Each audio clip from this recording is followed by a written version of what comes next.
So here we have the standard K2 EMF meter. So I've got an EMF pump just shown there to excite the EMF and get that to deflect. And we've integrated our XPOD movement detector.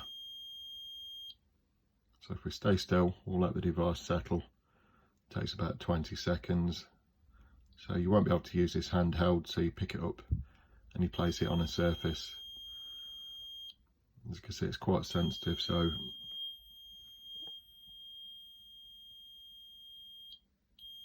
with the slightest movement,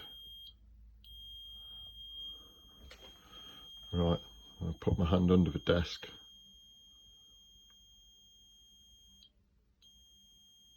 And it also picks up.